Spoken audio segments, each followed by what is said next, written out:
अके दिनै बेसेबां प्रफिट जाखो बेवहाय नुनो मोनबाय एसबिआई मेगना मिड केप फान्ड डाइरेक्ट रडआव 134 आरो कन्ट्रा एसबिआई कन्ट्रायावहाय 153 कानाडा रबो स्मल केप फान्ड डाइरेक्ट रड बेवहाय 65 Nippon India small cap fund direct रड बेवहायबो 10 rupees Nippon India large cap बेवहाय 35 टाटा स्मल केप फान्ड बेवहाय 4 rupees profit bank of India small cap फान्डआव 17 rupees Parag Parikh flexi cap फान्डआव 25 रुपिस कन स्मल केप फान्डआव 2 rupees only SBI small cap fund direct रड बेवहाय 2 रुपिस माइनास लस जादों मोननै मिउचुवेल फान्डआव लस देखायदों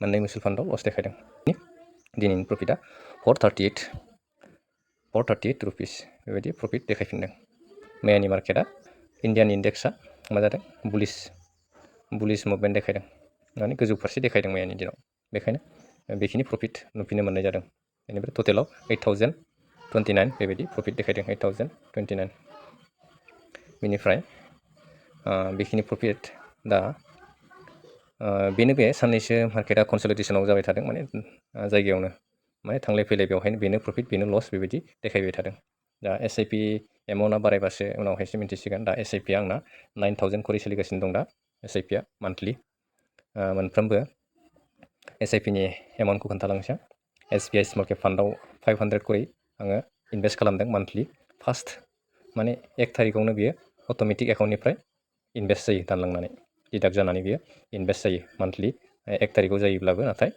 कन्डिशनखौ मा खोन्थादों डिउ डेट इज 4 नभेम्बराव डिउ डेट खालामना होबाय मानि थाखाय S01 नभेम्बर टु 03 1निफ्राय 3 तारिखसिमा नभेम्बर आर हलिडेसनो बन्दनि तारिख 1 तारिखनिफ्राय 3 तारिख नभेम्बरा बन्दनि तारिखखाय माने 4 तारिखआव दानलांगोन खोन्थादों आरो बेवहाय बेनिफ्राय bank of India small cap फान्डआव 1500 करि माने 1500 करि बेवहाय 5 तारिखआवहाय डिडाक्ट जागोन एकाउन्टनिफ्राय अट'मेटिक दानलांगोन बेबायदि बेनिफ्राय निपन इन्डिया लार्ज केप बेवहायबो 1000 निपन इन्डियायाव लार्ज केप बेबो 5 तारिखआवनो एखे रोखोमनि दानलांगोन बेबो बिदिनखालिनो दा जोङो मेनटेन खालामनानै दोननांसिगोन एकाउन्टआव बेसेबां एमाउन्टनि एसआइपि जोङो मान्थलि खालामदों बे हिसाबै जोङो सानसे सिगांनो एकाउन्टआव फैसा माने एड खालामना दोननांसिगोन डिप'जिट खालामना दोननांसिगोन बेनिफ्राय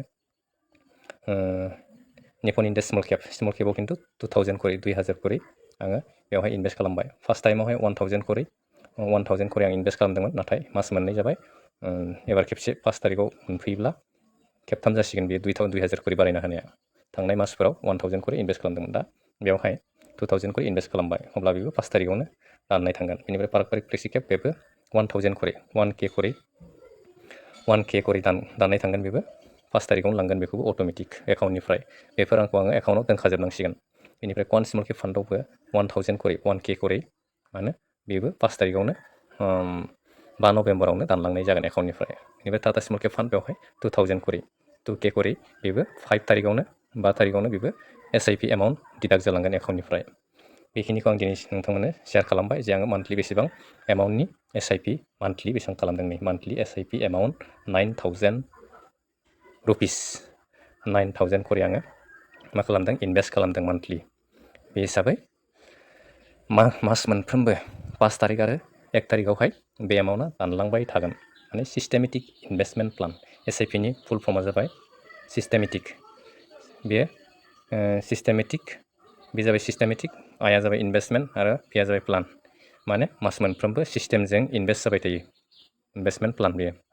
बेबायदि एखे टाइमावनो मास मोनफ्रोमबो इनभेस्ट जालांबाय थागोन बेयो नोंथाङा जेसेबां बोसोरसिम बेखौ इनभेस्ट खालामनो गोसो बेवहाय नोंथांनि गोसो मथे इनभेस्ट खालामलांबाय थानो हायो बेवहाय आनलिमिटेड टाइम बेवहाय मा जायो रिडिम खालामनोबो हायो नोङो नोंथांनि गोसो मथे रिडिमबो खालामनो हायो नोङो बेखौ नोङो मोनसे टाइम पिरियड गैया बेहा माने 10 बोसोर नोंथाङा जुदि जोङो LICफ्राव दोनोब्ला मा जायो पस्ट अफिसआव दोनोब्ला 10 बोसोरनि जोङो टाइम खानानै 10 बोसोरसिम दोनथारनो गोनां जायो अब्लासो जोङो रांफोरखौ उइद्र' खालामनो हायो मेचुर जाहैयो आरो नाथाय मिउचुवेल फान्डआव बेबायदि नङा मिउचुवेल फान्डआव नोंथांनि गोसो मथे बेवहाय प्रफिट नुब्लानो जुदि नोंथाङा रिडिम खालामनो गोसोब्ला बेखौ रिडिमबो खालामनो हायो नोङो नोंथांनि गोसो मथे टाइम सेट खालामनो हायो माने गोसो मथे खालामनो हायो बेवहाय इनभेस्ट खालामनो आरो बारायनानैबो हायो नोंथाङा 9000खौ बेसेबां एमाउन्टनि नोंथाङा बारायगोन 10,000 15,000 नोंथांनि गोसो मथे बेवहाय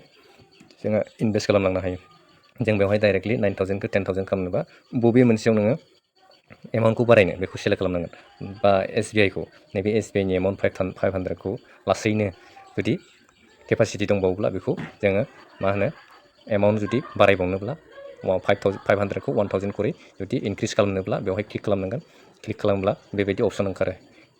एड स्टेपआपबो खालामनो हायो, माने 500निफ्राय नोंथाङा स्टेप आप बेसेबां करै खालामनो आरो बेवहाय सेलेक्ट खालामालासिनो डाइरेक्टबो खालामनो हायो। नैबे चेन्ज एमाउन्ट एन्ड डेटखौबो क्लिक खालामोब्ला बेवहाय जोङो मा खालामनो हायो, चेन्ज खालामनो हायो एमाउन्ट एन्ड डेटखौ। नाथाय बेवहाय एलिजिबोल नङा आङो, बेवहाय लक खालामनानै दोनदों।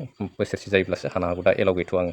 बेलेग फान्डफ्राव हायो नोङो, जेनेबा नोङो बेंक अफ इन्डिया, नै बेंक अफ इन्डियाआवहाय खालामोब्ला नुनो मोनगोन चेन्ज एमाउन्ट एन्ड डेट। बेवहाय क्लिक खालामोब्ला जोङो नाय एमाउन्टनि मान्थलि SIP एमाउन्टआ 1500 ना, बे 1500 एमाउन्टखौ आङो सोलायनानै 2000 करि खालामनो हायो बा 5000 करि खालामनो हायोब्ला बेनि बांसिनबो नोङो मान्थलि नोंथांनि इनकाम केपासिटि हानाय मथे नोङो बेवहाय बारायलांबाय थानो हायो, बेवहाय इनक्रिज खालामलांबाय थानो हायो। बे एमाउन्टखौ जोङो 2000 3000 नोंथांनि गोसो मथे बेवहाय मडिफाइ खालामनो हायो। दानफिननानै नों बेवहाय नोंथांनि गोसो मथे इनभेस्ट खालामनो हायो। बेनिफ्राय नैबेयाव SIP डेटखौ नोङो चेन्ज खालामनो हायो।